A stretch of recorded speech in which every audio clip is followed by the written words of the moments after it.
Thank you for calling the London Fire and Emergency Planning Authority.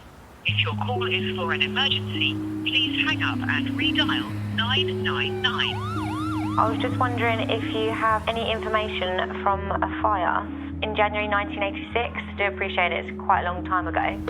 So I was in a caravan fire. I was a baby, I was only a few weeks old.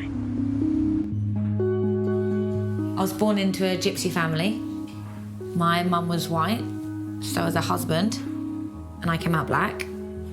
The story I was told was that my mum put me in a caravan and set light to it. So I guess she didn't want me around. After the fire, Annie was taken into care and later adopted by a white, non-Gypsy family.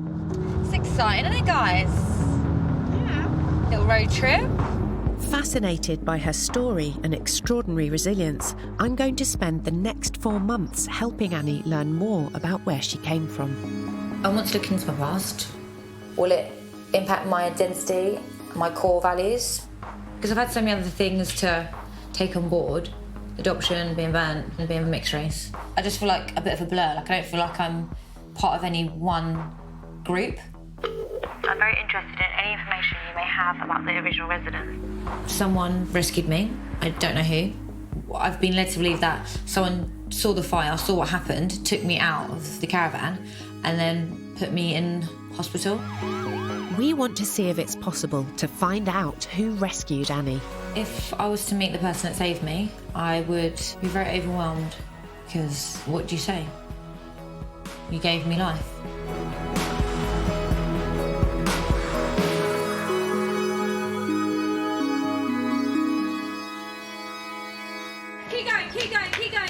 Keep going. Last little bit. 30-year-old Annie is a personal trainer and runs a gym with her fiancé, Sam. Fitness for me has always been about adding value to my life. Can I find out where my limit is? I like feeling strong. I'm looking forward to having this as a nice fireplace. Sounds good to me. Annie and Sam are in the process of setting up home together and are planning to get married next year. I like the lamp. We just need to get a lamp head. This is definitely a start of a new chapter.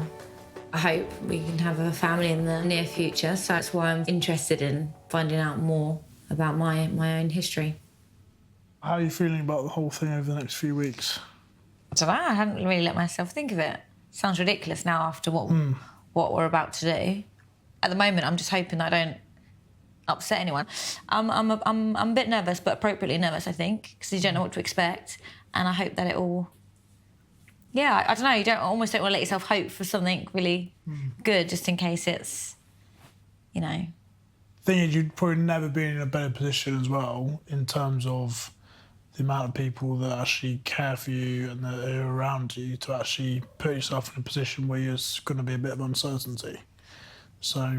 Completely agree with that. Either way, I feel you can fall a million ways and know that you're going to be fine. It's true, isn't it? It's a lovely thing to say. So we're practicing that for a week. Oh, hey, we could have a glass of wine at some point. I suppose you can't because you're driving, but we can in life.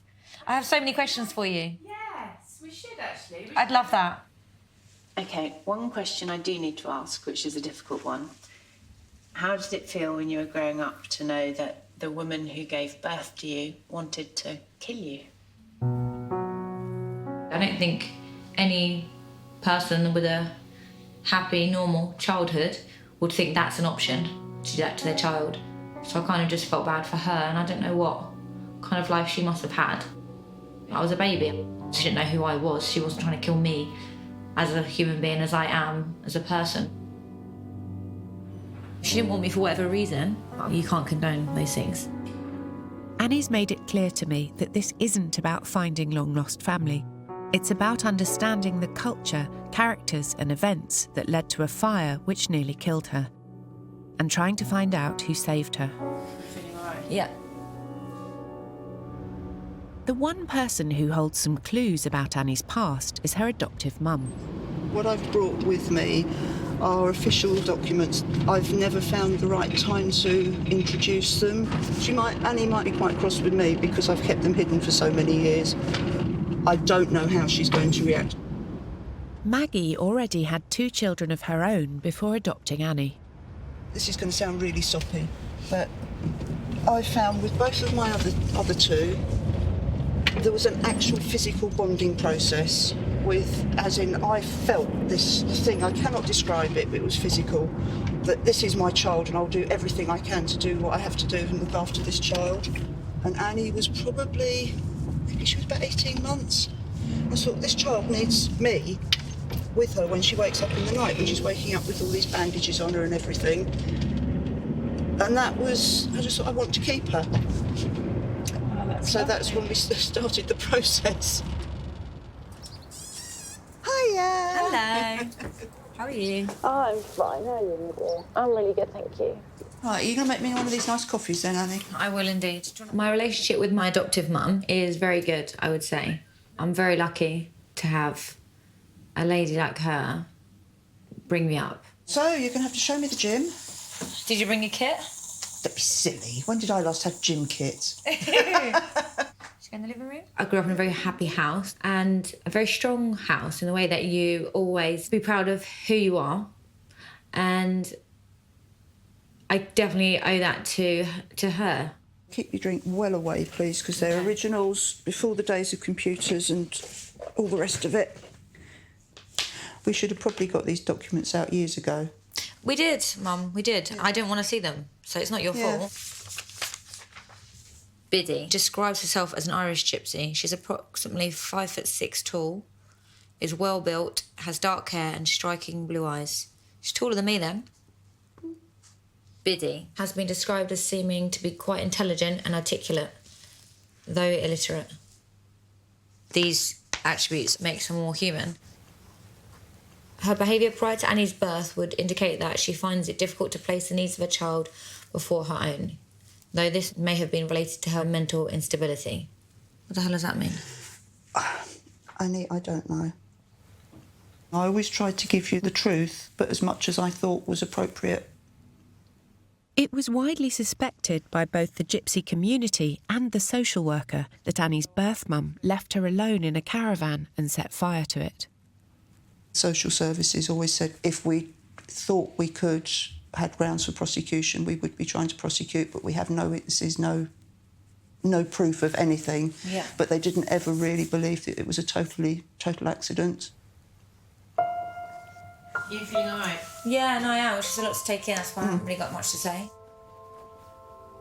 Annie's birth mum kept the identity of the biological father a secret from everyone. Even before the fire, she'd already expressed her concerns about keeping Annie. Biddy has on 2 occasions requested that Annie be placed for adoption on the grounds that a mixed-race child of uncertain parentage would not be accepted by the family and that both mother and child would be ostracised. She recognises that her infidelity is of a most serious nature. When Annie was 13 years old, she was shown a news report stating that her birth mother had died that year. The 32-year-old caused a fire by dropping a cigarette after falling asleep and managed to dial 999 for help. It's a very strange coincidence that she died through third-degree burns, the percentage that I've got myself. After giving her address, she had said, "I can't stop the fire. My skin is burned, save me, I can't stop." I didn't feel huge loss in that way that I guess most people would, but I did feel like it was quite final in the way that if I ever wanted an answer, obviously I'm never going to get it.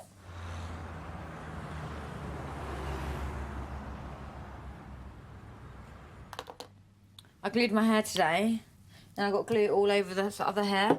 So if you see big clumps of glue in my hair, it won't be glue colour, it'll be like just stuck together hair. Just tell me and I'll have to cut my fucking hair. So have you got your own hair? Oh, I've got a tiny bit, but I basically shaved it off, so it's pretty much. Annie's had a lifetime of surgery on her burns and is currently considering another operation on her nose. How are you getting on? Yeah, really good. It feels tons better. And that's gone pretty well, apart from the scarring. To me, it looks a bit lumpy. Yeah. Over the years, my burns haven't really affected me terribly, but I do think I've engineered that really hard. I remember a couple of times a couple of kids at school said something, but at the time it didn't really bother me that much. I was very lucky, I had a lot of good friends around. I think I might have kicked a boy in the shin after he said something rude. The keloid, like the lumps here. The lumpy scars. Have you seen other people with it, and does it go down? It does tend to go down, yeah. Does it really? Over time, yeah. Does it? Yeah, it does. Social services were originally holding out for an Afro-Caribbean family for Annie. Until they finally agreed to Maggie adopting her, she was still officially in care. There was a lot of time that the doctors wanted me to have lots of operations when I was younger. Because I was a child of the state and not actually belong to any one person to sort of stick in my corner. They were kind of like score, because you don't really often get someone that's that badly burned and alive. So they got to try out lots of operations. They wanted me to have my hairline move forward. I wasn't convinced. And it would have taken me out of time seeing my friends, being at school, training. I was trampolining at the time. So a lot of operations I could have had, I didn't.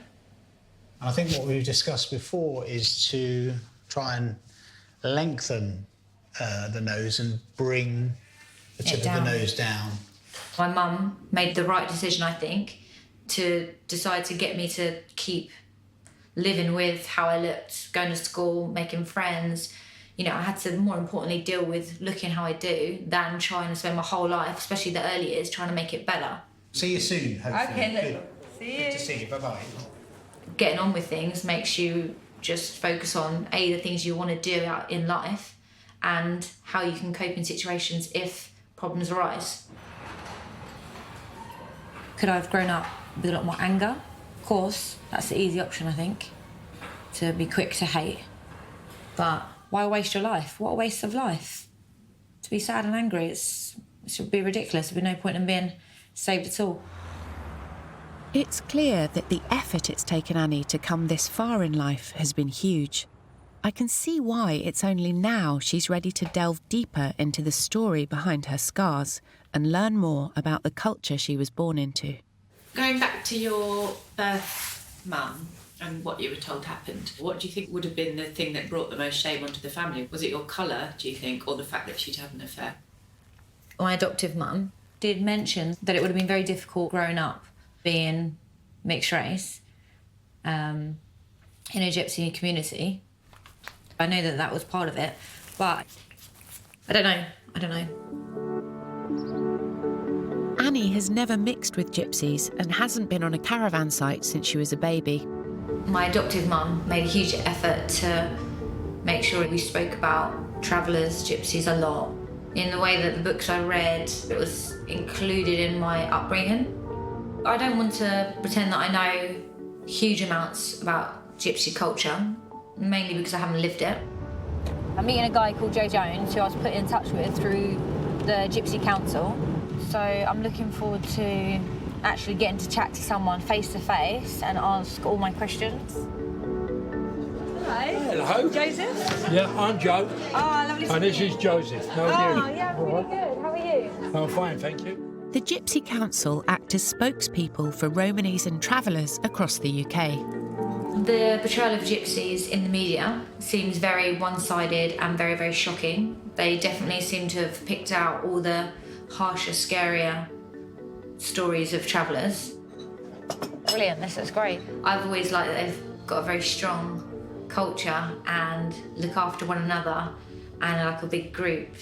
You could say that we lived a sheltered life, but then we lived a life. The media and politicians, councillors, they all still believe in a 500-year-old myth. They don't realise that we're human beings like anyone else. The only difference between us is that we like living in close family units and we like to live in caravans. I want to pay my council tax. I want to pay income tax. I want to be a part of the community, but I also want to be a gypsy. That's the bit they can't get. So what made you want to embark on this then? I was burnt in a fire when I was a baby, in a caravan fire. I nearly lost 2 children in a caravan fire. Really? Yeah, my Joe Boy and Kelly. Oh, my gosh. So it was quite common. Caravan fires in them days were open fires. Right, OK. Yeah? Yeah. Right, you would have your doors open in in the trailer. You only had one form of heating, and that was that. Then they went over to paraffin, which was quite explosive. How often would you say a caravan is set alight on purpose? Or would you say that?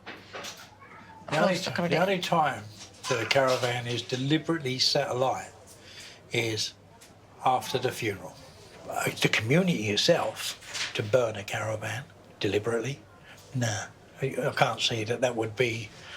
There wouldn't be any reason for it. So my birth mother, I was told, put me in a caravan and set light to it. Nah. And why would she do that? Because her husband was also a gypsy and he was white and I came out black. There's no gypsy mother or Irish traveller mother I know they would rather run off with that chavvy than do such a thing. Listen to me.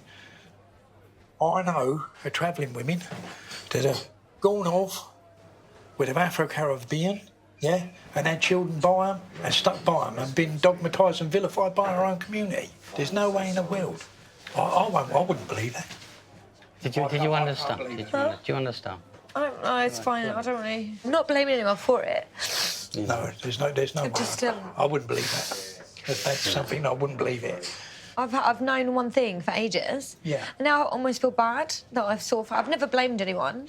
But imagine, like, you hear one thing and then just I feel like an idiot. I feel like, why would I not, dance round this story? I'd normally question everything. Why would I not question that? It's all hearsay. hearsay. You don't know the facts. If there was any evidence whatsoever, right, she would have been prosecuted. She would be in Isle of Way. She would have done a long time.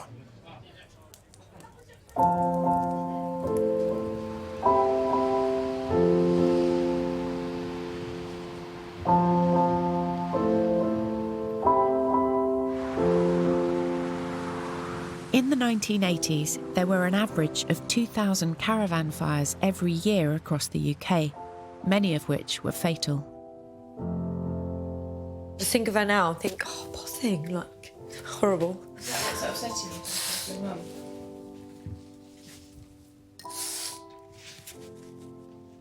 When I first realised that I thought that it might not be deliberate, it sort of knocked me for six a little bit. It made me feel I was very shocked. My first feeling was that I felt bad. I felt really guilty.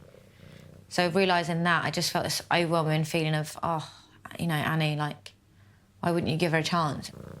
I presumed everything I'd heard was gospel and I kept it in a little box and just thought that was it and left it there. Instead of logically thinking about it, who would really want to harm someone in that manner? It's unlikely. I felt like I should have made more of an effort and dug deeper into what happened. Although Joe Jones believes it was an accident, he has seen mothers in similar situations being vilified by the gypsy community. We want to know what kind of life Annie and her birth mum might have had if Annie hadn't been taken into care. So I found out about this guy, Joe Peng. So he's part Romany gypsy and part black. Grew up between two homes, a home in a house and a caravan site. So I'm really interested to meet him and see how his life has been different.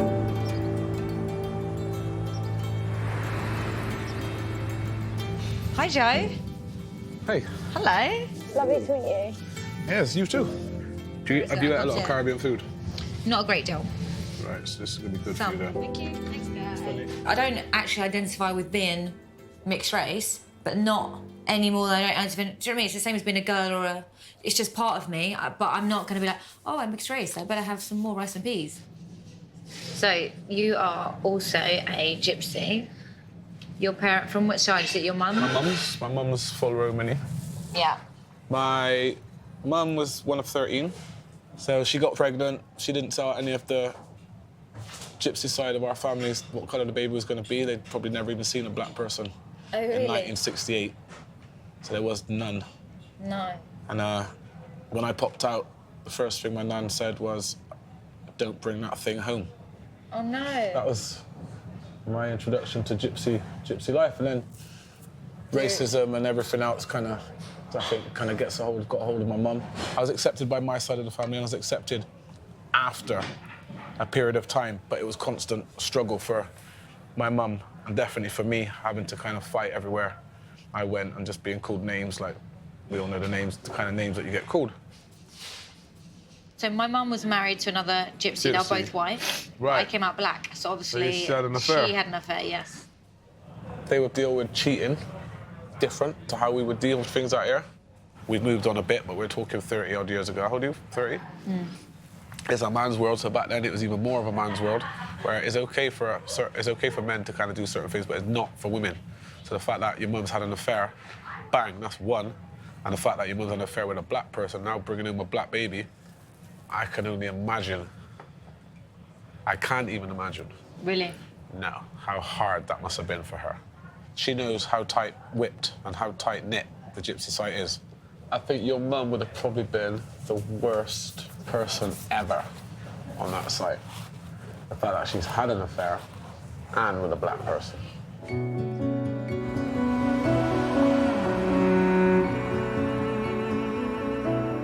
Joe's perspective has shown Annie the hostility her birth mother might have faced from the community. Someone under that much pressure might well have resorted to extreme behaviour.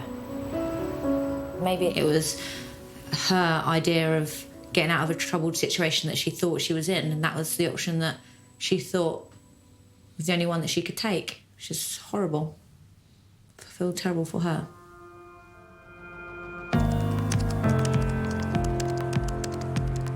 I'm just calling just because I'm interested in getting hold of some files. There's a caravan fire in January. Opinions on what might have happened on that night 30 years ago have given Annie a greater understanding of the community. Now, we want to see what facts might be out there about the fire itself. I think this is as close to pure fact I'm going to get. These archives hold historical records for the London Fire Brigade. Hi Annie, I'm David. Nice to meet you. Nice to meet you. That covers every fire on the 4th of January. Brilliant. Is it scary? Definitely scary, yeah. Hackney. There's loads of ones with cars. What if it wasn't a caravan? Here we go, this looks like it. There we go. Sandy Lane, Mitcham, Surrey, B. Smith. Oh, fuck. Really hot. My name's on there.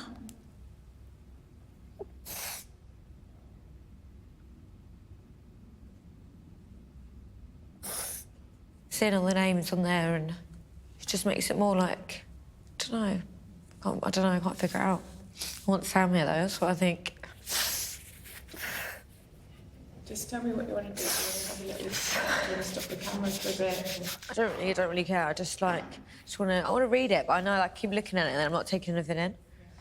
Records can be about revelation, you know, with stories becoming truth or truth becoming stories. Yeah. Approximate total number who left the affectionate property because of the fire too. Annie always believed she was in the fire alone, but this report clearly contradicts that. Briddy and Biddy are both short for Bridget. Was it her birth mum in there with her, or was it someone else? Her being 45 when I was a baby doesn't make sense. And in the newspaper report that explained her death, she would have come in at about 37, 38. Then, that's a good 10, 12 years later than this. Either that's wrong or this is wrong. Now, look, I've got 100 questions. Supposed cause of fire, unrecorded, pending recovery or otherwise. Like, they said that it was like, they don't know who saved me and that. What does that mean? Do we know? I wish I knew. Do you want me to come over and have a look? The way these things work, as I understand them, is they're reports filled out by the fire brigade. The terms within them, I'm afraid, I genuinely don't know what they mean. You would probably have to ask the firefighters themselves. There's one name on the report that we hope will lead us to the truth, the station officer in charge of putting out the fire. It's good that I've got a name. Please say the name of the person or department you wish to contact. J.K. Backers? Was that Craig Asgar? No. Please say the name of another person or department. Merton Fire Department? Was that Mark Jones? No, it was Merton. Please hold for the operator. Southwest Area Support Team. Hi there, I'm just calling just because I've recently gone through some records and a gentleman's name, J.K. Backers, came up, and I was wondering if he's still working for you or you know of him? No, he's not on the system. Sorry for being a pain, it's just that it says that he did work for you and he's on the records. No, I can't see nothing on the system for him. Okay.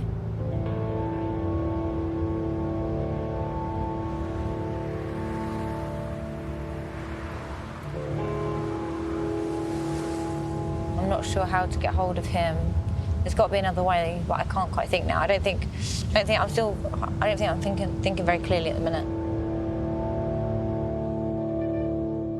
The fire was on an unauthorised caravan site. Sandy Lane, this has got to be it. I've been here before. It was a temporary stopping place that's now been built on, but we want to see if anyone in the area might remember it. I haven't seen any now in the years I've been here. And I've never really heard anyone speaking about any either. But I know I hear people speaking about the past, that there was a lot of travellers around. Hello. I've just got a very random question for you. How long have you been here? How long has this been here? The garage has been here about 50 years. 50 years? Oh, amazing. I've actually been here, I'm 59, I've been here 45. 45? Oh, amazing. Do you know if there's any other sort of caravan, like Gypsy traveller sites on Sandy Lane or around this area? I've never known one in Sandy Lane. Not literally around the corner? No, not that. Never? No, not that. Wow, you would know. It's literally would have been around the corner, that's yeah. Right. It's literally around the corner, yeah. It seems the site of the fire was so transitory that it was barely even noticed or remembered by locals. What do you mean I was burnt in a caravan? There's no bloody caravan. What the fuck? Literally, what the flying fuck? I feel like I'm like Calamity Jane. I feel like I'm being stupid. I don't think you are. We're confused as well. Oh, I don't get it. I just need something to hold on to here. This is so fucking weird.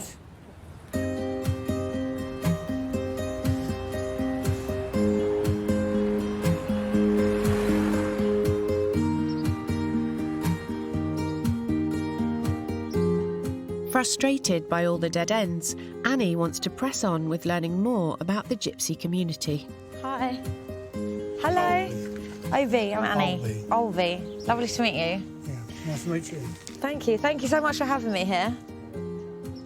Jo Jones has invited us to a caravan site in Kent where they teach people about Gypsy history. Basically what we're trying to do is to change people's mindset on gypsies and travellers.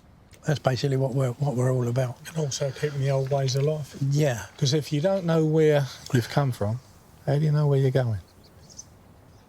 Could I have a little poke around? Yeah. Look, so nice. Yeah. Do you feel in any way like a gypsy yourself? I can identify with being part gypsy in the way that it's always been part of my story, if you like. The children would sleep underneath. Yeah. In the old days. And there was a seat this side and a seat that side. And then you done all the cooking on the fire. Amazing. Everything was done on that fire in the winter. My mum's always made comments growing up about me being a gypsy and little things I used to do. But is this nature, is it nurture? I'm really interested in that, always have been. Annie's birth mum was an Irish traveller who had married into a Romany gypsy family. I was led to believe that I would have been rejected by the community, the gypsy community, because I was black. Non-gypsy people would actually believe that. But in ourselves, we know that's not true. We wouldn't reject any dark-skinned children. No. It's impossible. Is this one here? Yeah. She was a very dark woman, coal black she was. Yeah, her hair looks kind of afro. Yeah, that's me granny. Really? Yeah, that's me dad's mum. No way. Yeah. We originate from India. So it runs through our genetic. How do you class yourself, if you understand what I mean? If someone said, oh, where are you from? It depends how sort of how much I fancy telling person on the day, if I'm honest. It's never something that I don't tell people because I'm embarrassed about. It's just always something I would... People always asking me questions. What happened to your face? What, you know, you look tanned. Oh, but you're black. Oh, but you're Irish. Oh, but you're Gypsy. Oh, but you live here. Oh, but all your family are white. You're black. You know what I mean? Like, there's so many little bits and bobs. If you're black, white, pink, purple, or whatever colour you are, you should be proud of what you are. Mm. And them burns on your face is nothing. Just what's here is the main thing. Yeah. Right? We all carry scars one way or another. How do you see us? How do you see us? How do I see you? Yeah. It just feels like, honestly, it feels really normal. It feels like I've known you for ages. Like, I feel really relaxed and Well, that's it's how nice. people should be. Yeah, of course. No, it should be like that. Most Gypsy people, right, have always had prejudice against them one way or another. Right? So, as us being Gypsies, right, we couldn't be prejudiced against anyone because we've had it so much against us. I found the whole community very family orientated, which was really nice. Very warm, very inclusive. You know, why wouldn't you want to take those values with you? We're still unclear about the identity of the other person in the fire with Annie, the woman listed as being 45, so we want to see if it was reported in any local papers. Which particular year? 86. Right. Excellent, thank you. Thank you very much. Police crackdown now. Oh, God. This is horrible. I don't want to... You want to find something, but then you don't want to find anything. Baby saved from blaze. A 6-week-old baby and her grandmother were taken to St George's Hospital, Tooting, after fire destroyed their caravan on a site in Sandy Lane, Mitcham on Saturday evening. It is believed the fire started when a gas heater set light to cushions while Annie and 45-year-old Bridie were asleep. And it says grandma, so it is a grandma. So she was in the fire as well, so why do I think it's something else? Annie had always been told that her mother put her in a caravan alone and set light to it deliberately. Finding out her grandmother was in there with her changes everything. Why would I be led to believe another way? Very strange. Unless that's what people thought. Yeah, but why would they think that? Who would come to that conclusion? It's definitely made me think more about any story that I've been given, and that I have to take things into my own hands. I mean, I've always known, you know, there's always 3 parts of a story. There's, you know, what he said, what she said, and then the truth probably lies somewhere in the middle. We soon found out that Annie's grandmother died in 2005, taking her tale of the fire to the grave. I feel a bit sad just because I probably should have done this sooner, so I'm a bit sad at myself, and I should have done it sooner. I should have done it.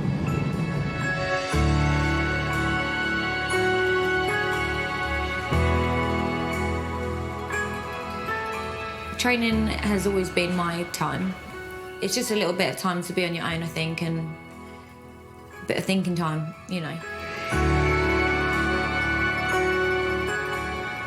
It's been a bit of a roller coaster, and it's been very up and down. And so my emotions have been a bit, like, pulled back. Facts is always what's needed to make yourself feel better. JK backers? Don't know, maybe try John or James.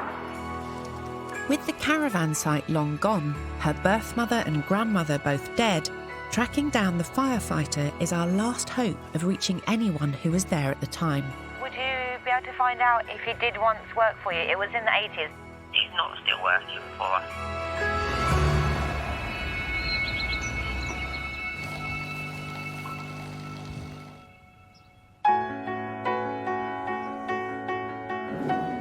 Wanting to take a break from it all, Annie's visiting her adoptive sister in Swansea. My sister Jo is 3 years older than me. If I've got a problem or something's upsetting me, I know I can call her, and she always gives me great advice. Get your feet wet. Oh, yeah. I love wearing wellies. It sounds really stupid, but I feel like I'm free. It's just, yeah. Do you know what I mean? You'll sleep well tonight. Sea air in the lungs. I've been a bit anxious, so this has made me feel really relaxed. This whole thing feels like I've been sticking my hand in, you know, like hot water, like, oh. You know what I mean? You don't know what you're going to get back. You've never liked water, though, have you? I remember when you were really young and you had all those dressings, do you remember? On your head and stuff, and they used to bathe them off you. So no wonder you didn't like water. Oh, yeah, Not me, I love it, I'm like a fish. I know you are. You've always kind of defied the odds, though. I mean, Mum's always said the nurses and doctors didn't expect you to even survive your first 6 months after the fire, did they? They said you wouldn't be able to write and hold a pencil because your hands were so scarred and damaged. But you've done all of that, you know? You're stronger than you think. And it's good that you're doing this now, because I think you're always going to have a bit of a natural curiosity about your heritage. Yeah, the more and more I do it, the more and more I know I'm doing the right thing, like, just to understand a bit more. And it's actually given me a bit more confidence, which is really strange. It's a big deal, and I think you need to be in a certain stable. You're in a, you know, you and Sam are engaged. You've got your house. You're working on. Your life is secure, and I think you shouldn't regret like doing it now and not doing it earlier. This is the right time, I think. Yeah.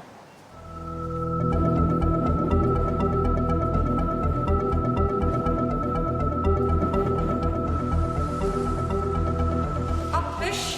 Good, and again.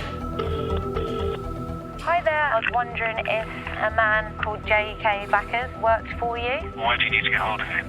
It's regarding me and my family, and I just wondered if you could answer some questions that I'm not getting from the form. Thank you very much. After weeks of searching for the elusive J.K. Backers, we've finally got a lead.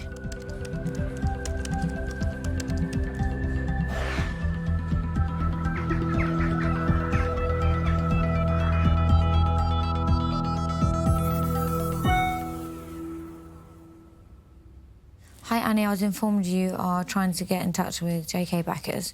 As luck would have it, I live opposite the daughter of one of his old colleagues. I have spoken with John today and he is happy for you to... Oh, wow. You to contact him. Oh, amazing. Wasn't sure. I thought he would be dead. That's so rude.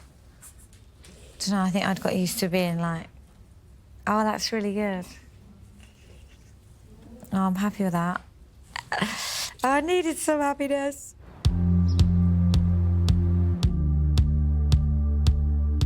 I've got this opportunity to actually go and speak to someone that was there, that knows about it, that's willing as well. I'm hoping he'll remember a bit about the day. Obviously, I'm not pinning my hopes on it. Look at me, I'm lying, I am. I'm already like, please remember.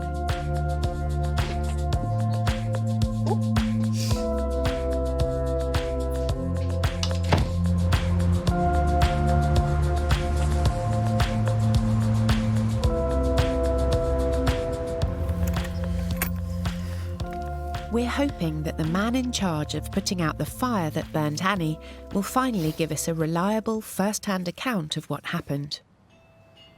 Ding dong. Hello. Oh, hello. Ali.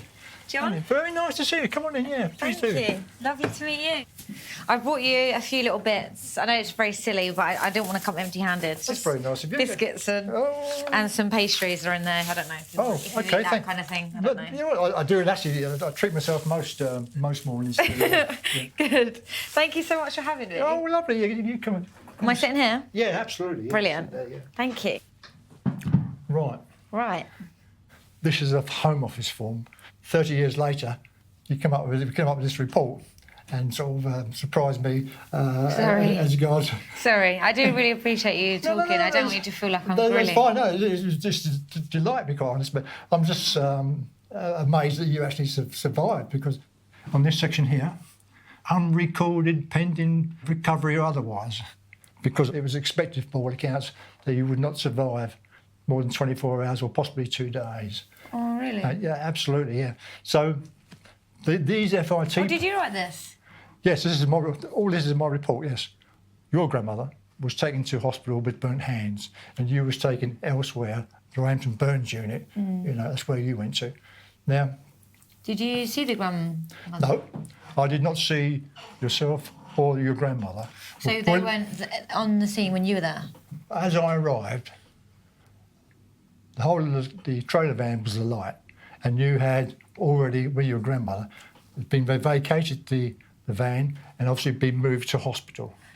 Because it was something, fire was severe and couldn't establish the initial cause, what I did was I asked for the attendance of the fire investigation team. The results of the official investigation have been lost, but John Backus believes that the newspaper report about the cause of the fire is likely to be correct. Cutting from the local newspaper at the time of the incident. It is believed the fire started when a gas heater set light to cushions while Annie and 45-year-old Bridie were asleep. That information is normally obtained from the local fire station. There's no way of knowing who took Annie to hospital, but John's got an idea about who saved her life. What I suspect happened, because your grandmother's hand was burnt, she obviously, in my view, obviously lifted you and carried you out from the van.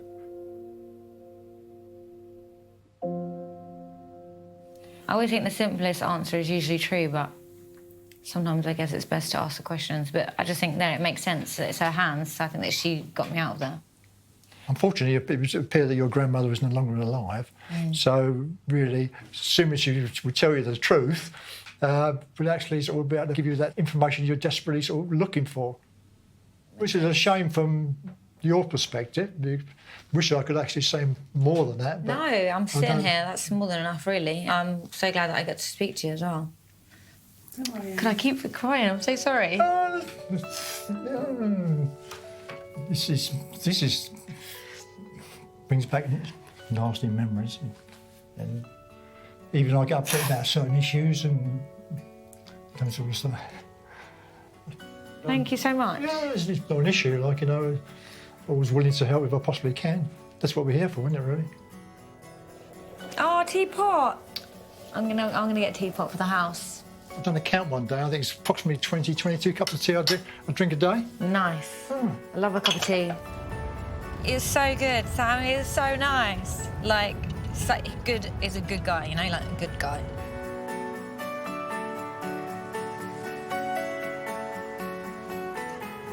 It's kind of in called invitation to the wedding, so yeah. There we go then. Him and his wife are coming.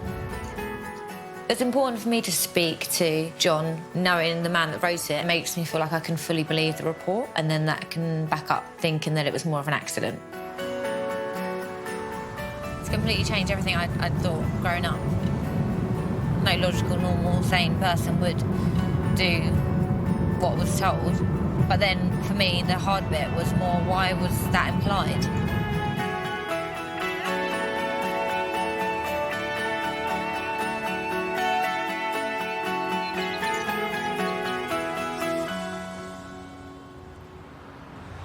Annie is still frustrated by how the story she grew up with came about.